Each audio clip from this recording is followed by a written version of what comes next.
You are at the Admiral Benbow, Black Hill Cove, my good man, said I. I hear a voice, said he. A young voice. Will you give me your hand, my kind young friend, and lead me in? I held out my hand, and the horrible, soft-spoken, eyeless creature gripped it. In a moment like a vice. I was so much startled that I struggled to withdraw. But the blind man pulled me close up to him with a single action of his arm. Now, boy, he said, take me in to the captain. Sir, said I, upon my word I dare not. Oh. He sneered. That's it. Take me in straight, or I'll break your arm. And he gave it, as he spoke, a wrench that made me cry out. Sir, said I, it is for yourself. I mean, the captain is not what he used to be. He sits with a drawn cutlass. Another gentleman. Come, now, march, interrupted he. And I never heard a voice so cruel, and cold, and ugly as that blind man's.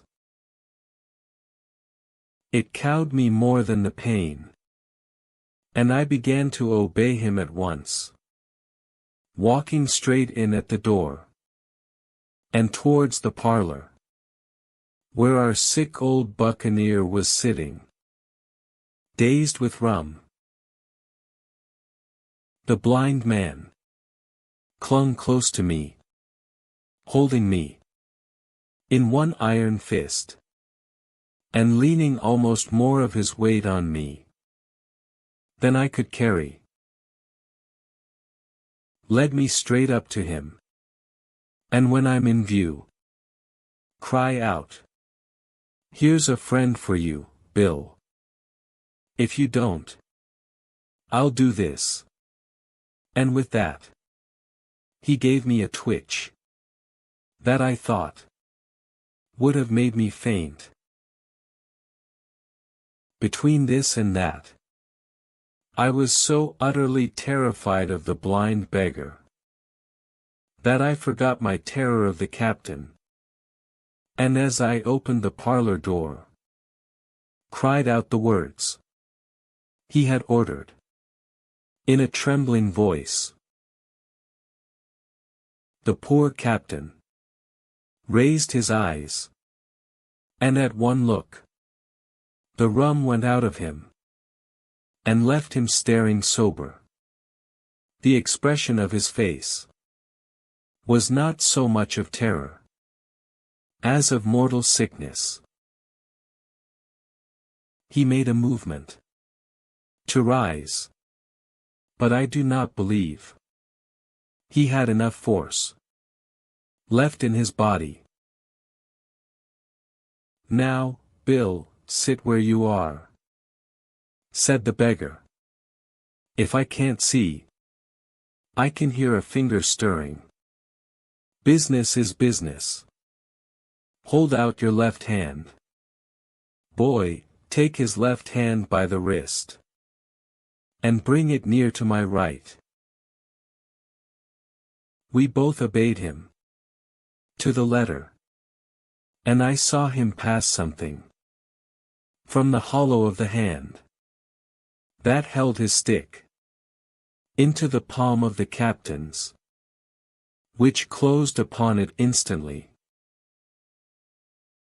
And now that's done, said the blind man.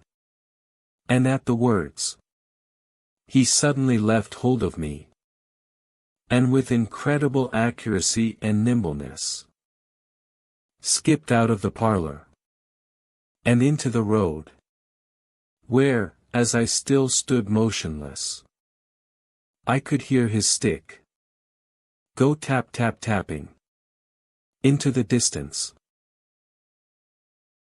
It was some time before either I or the captain seemed to gather our senses, but at length, and about at the same moment, I released his wrist, which I was still holding, and he drew in his hand, and looked sharply into the palm. 10 o'clock. He cried. 6 hours.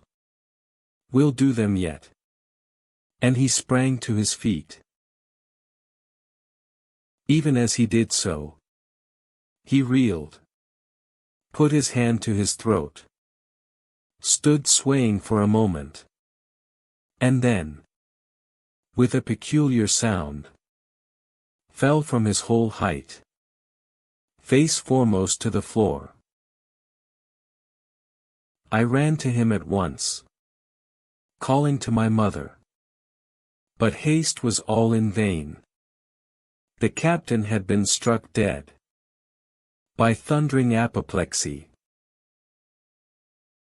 It is a curious thing to understand, for I had certainly never liked the man, though of late I had begun to pity him.